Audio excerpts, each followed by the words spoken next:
अब नरेंद्र मोदी का नया नाम होना है वो सरेंडर मोदी। हमारे देश की सेनाएं जीत रही थी, हमारे देश की वायुसेना जीत रही थी, हमारी नेवी जीत रही, लोग जीत रहे थे।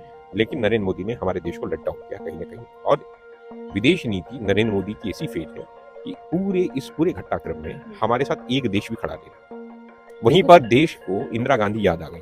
यही वही इंदिरा गांधी जी हैं 1971 के युद्ध में पाकिस्तान के दो टुकड़े किए, पाकिस्तान बनाया, बांग्लादेश बनाया, दो देश बन गए।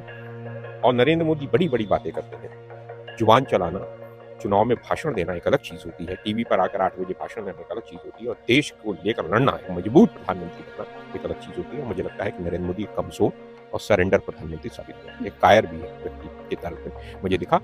और उन्होंने देश की सेनाओं और देश के लोगों का मान सम्मान, खासकर देश की संप्रभुता को एक तरीके से उन्होंने जो है ताक पर रखा। नमस्कार, मैं आपके साथ रितेशना भगवान और आप देख रहे हैं आई न्यूज हिंदी। देखिए, पाकिस्तान इंडिया का वॉर जब छिड़ा तो कहीं ना कहीं जो हमारे भारतीय जवान थे वो कहीं ना कहीं पाकिस्तान पर कब्जा करने के चरम सीमा पर थे। पर वहीं पर जब चरम सीमा पर थे और पाकिस्तान पर कब्जा करने वाले थे, तभी अचानक से डोनाल्ड ट्रंप, जो कि अमेरिका के राष्ट्रपति हैं, उनका ट्वीट आ जाता है और कहते हैं कि जो भारत और पाकिस्तान के बीच सीज फायर हो गया। अभी से सीज फायर को लेके कहीं ना कहीं मोदी जी को घेरा जा रहा है कि जब पाकिस्तान नहीं मान रहा है, आतंकवादियों को भेज रहा है और हमारे मासूम लोगों की जान जा रही है, तो सीज फायर का क्यों ऐलान किया, क्यों अनाउंसमेंट किया, और इस ऐलान सिर्फ डोनाल्ड ट्रंप ने क्यों किया? ये मोदी जी भी आकर कर सकते थे। तो इस मध्यस्थता को लेकर भी काफी सवाल है जो उठ रहे हैं। हमारे साथ इसी मुद्दे पर बातचीत करने के लिए कांग्रेसी नेता है, सीधा इनसे बातचीत करेंगे। क्या कुछ कहना है इस मुद्दे पर? सर, पहले तो अपना परिचय दीजिए, क्या नाम है आपका? और प्रबल प्रबल प्रताप शाही। जी सर। सर, जिस तरीके से सीज फायर का एक मतलब कि मतलब मीडिएटर जो है वो अमेरिका, उसने आके अनाउंस किया है कि भारत और पाकिस्तान के बीच सीज फायर का ऐलान हो चुका है, अनाउंस किया। तो आपने तब क्या सोचा, क्या आपके दिल में मतलब कि आया मन में? देखो, पहले तो मैं अपने भारत की सेना को सलाम करता हूँ, जी। और जो शहीद हुए हैं पहलगांव में, हम्म। वो जो सैनिकों ने शहादत दी, वो और जो हमारे सामान्य नागरिकों ने जो शहादत दी है, उनको मैं श्रद्धांजलि अर्पित करता हूँ। हम्म। लेकिन इसके साथ साथ मैं ये कहना चाहता हूँ कि जब हमारी सेनाएं एडवांस थी और अटैकिंग मूड में थी, बिल्कुल। पाकिस्तान के तमाम आतंकी जो उनके परस्त जो आतंकी अड्डे थे, उनके लोग थे, उनको मार रही थी। और जब उन्होंने हमारे ऊपर अटैक किया तो काउंटर अटैक करते हुए उनके सामरिक महत्व के हवाई अड्डों को उड़ाने का पूरा उन्होंने वो किया। हम्म। ऐसी क्या मजबूरी थी कि नरेंद्र मोदी ने सीज फायर स्वीकार किया? हम्म। और सीज फायर स्वीकार ही नहीं किया, ये पहली बार हिंदुस्तान के पिछले 75-80 वर्षों में, जो हमारे 75 साल से ऊपर का जो इतिहास हमारा भारत का रहा है, वो ये रहा है कि हम कभी भी किसी की मध्यस्थता स्वीकार नहीं करते। स्वीकार। उस पॉलिसी को, उस विदेश नीति को नरेंद्र मोदी ने किस मजबूरी में बदला? और यह बात डोनाल्ड ट्रंप ने एक बार नहीं 3 बार कही, 2 बार ट्वीट के माध्यम से। और जैसे ही डोनाल्ड ट्रंप ने ट्वीट किया, उसके बाद ही हमारे विदेश सचिव आके कहते हैं कि डीजीएमओ पाकिस्तान का फोन आया। उसके पहले ही डोनाल्ड ट्रंप जो है वो चौधरी बनकर वो कहते हैं कि हमने मध्यस्थता करा दी। फिर दूसरी बार भी कहते हैं मध्यस्थता, फिर तीसरी बार कल जब नरेंद्र मोदी जब आए अपना बयान देने 8 बजे, उसके पहले भी वो आए। इसलिए मैं नरेंद्र मोदी को अब सरेंडर मोदी कह रहा हूँ। अब नरेंद्र मोदी का नया नाम होना है वो सरेंडर मोदी। हमारे देश की सेनाएं जीत रही थी, हमारे देश की वायुसेना जीत रही थी, हमारी नेवी जीत रहे, लोग जीत रहे थे। हम्म। लेकिन नरेंद्र मोदी ने हमारे देश को लट डाउन किया कहीं ना कहीं। और विदेश नीति नरेंद्र मोदी की ऐसी फेल है कि पूरे घटनाक्रम में हमारे साथ एक देश भी खड़ा नहीं रहा। वहीं बिल्कुल पर सर। देश को इंदिरा गांधी याद आ गई। जी। यही वही इंदिरा गांधी जी हैं 1971 के युद्ध में पाकिस्तान के दो टुकड़े किए, हम्म। पाकिस्तान बनाया, बांग्लादेश बनाया, दो देश बन गए। और नरेंद्र मोदी बड़ी बड़ी बातें करते हैं।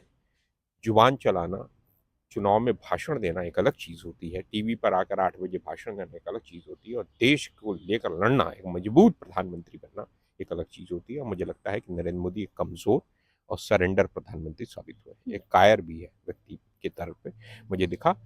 और उन्होंने देश की सेनाओं और देश के लोगों का मान सम्मान, खासकर देश की संप्रभुता को एक तरीके से उन्होंने जो है ताक पर रखा है। सर क्या ऐसा लग रहा है कि डोनाल्ड ट्रंप ने ये भी कहा कि जब मैंने सीज फायर का अनाउंस किया तो मैंने ये भी बोला था भारत और पाकिस्तान को कि मैं आपके साथ कोई भी कारोबार नहीं करूंगा, तो ये लेकर भी क्या नरेंद्र मोदी जी डर गए? कारोबार का सवाल नहीं है, सवाल ये है कि अडानी के ऊपर जो केस हुआ है, हम्म, 5 मई से अडानी के लोग वहां पर अमेरिका में हैं और अडानी को बचाने का प्रयास हो रहा है। हम्म, तो क्या अडानी को बचाने के लिए ये सीज फायर हुआ है? ये सवाल है। क्या अडानी के मुद्रा पोर्ट को बचाने के लिए, जामनगर की फैक्ट्री को बचाने के लिए?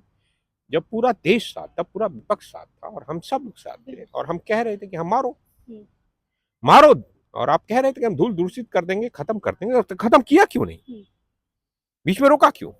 जब हमारी सेनाएं एडवांस थी, जब हमारी सेनाएं उनकी एयर डिफेंस सिस्टम को तोड़कर उनके तमाम वायुसेना के अड्डों को तबाह कर रही थी, पाकिस्तान त्राही त्राही कर रहा था, तब आपने क्यों रोका? इसका अर्थ है कि आप कमजोर हैं, आप ब्लैकमेल हो रहे हैं। और उस ब्लैकमेलिंग में आप कहते हैं कि परमाणु की ब्लैकमेलिंग हो, तो पहले क्या आपको पता नहीं था कि परमाणु राष्ट्र है वो? पहले भी पता था। तो आपने जब एडवांस किया है, सेना एडवांस थी, सेना ने मजबूती से लड़ा, कहीं ना कहीं नरेंद्र मोदी ने हमारी जो राजनीतिक जो नेतृत्व है वो कमजोर साबित हुआ है। और ये भी कह रहे हैं कि अगर परमाणु से अटैक होता भारत पाकिस्तान में तो कहीं ना कहीं अटैक होता तो हमारा काउंटर भी होता, हम्म, हम दबेंगे क्या? हम्म, और अब आपने युद्ध नीति बदल दी है। आपने कहा कि कोई भी हमला होगा, आतंकी हमला होगा तो हम युद्ध करेंगे। तो यानी क्या आप हमेशा ये मानते हैं, ये मतलब ये सोच के तैयारी बैठे हैं कि हमेशा अटैक हो और फिर हम काउंटर अटैक करें? ये मौका था इस बार कि हम जो है आतंकियों को समूल नाश कर देते। एक जवान पूरा देश खड़ा था इस बार। जो जवान शहीद हुए हैं उनके परिवारों को मैं सलाम करता हूँ और उनकी श्रद्धांजलि जो है उनको श्रद्धांजलि अर्पित करता हूँ।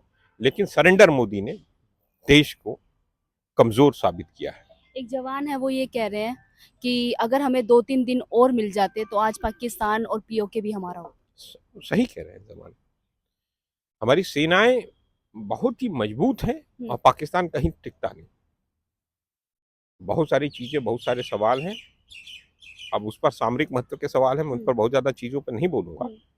लेकिन नरेंद्र मोदी ने कहीं ना कहीं देश को जो है कमजोर साबित करने का काम किया और मुझे लगता है कि नरेंद्र मोदी को अपने पद पर अब बने रहने का कोई भी वो नहीं है, पर पूरी भारतीय निश- जनता वो नहीं। भारतीय जनता और हाँ, सुन लीजिए, और नरेंद्र मोदी को तत्काल रूप से इस्तीफा दे देना चाहिए। इस देश को कमजोर प्रधानमंत्री नहीं चाहिए, इस देश को मजबूत प्रधानमंत्री चाहिए, इंदिरा गांधी जैसा। पर भारतीय जनता पार्टी ऐलान कर रही है कि हमारी जीत हुई है, क्या लगता भाई हमारी सेना तो जीती रही थी ना, है? हार नरेंद्र मोदी की हुई है, जीत तो सेना रही थी। नरेंद्र उर्फ सरेंडर की हार हुई है, देश जीत रहा था, सेना जीत रही तो है। हम जीत के भी हार गए।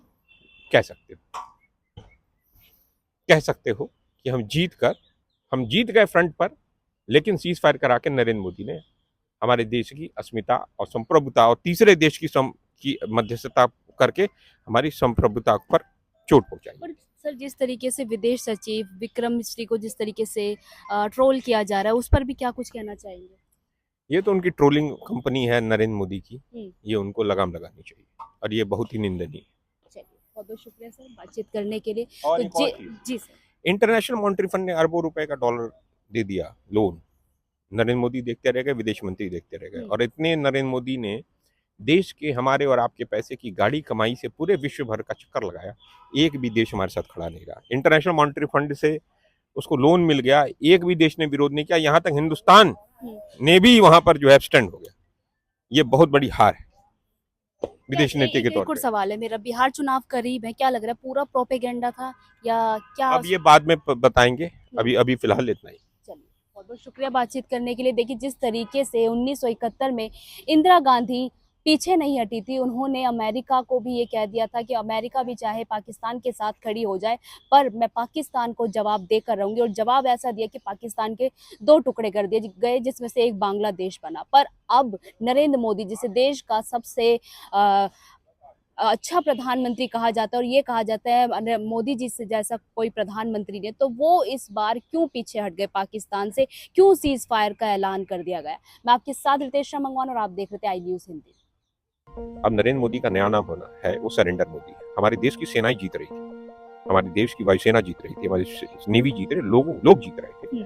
लेकिन नरेंद्र मोदी ने हमारे देश को लेट डाउन किया कहीं ना कहीं। और विदेश नीति नरेंद्र मोदी की ऐसी फेज है कि इस पूरे घटनाक्रम में हमारे साथ एक देश भी खड़ा नहीं रहा।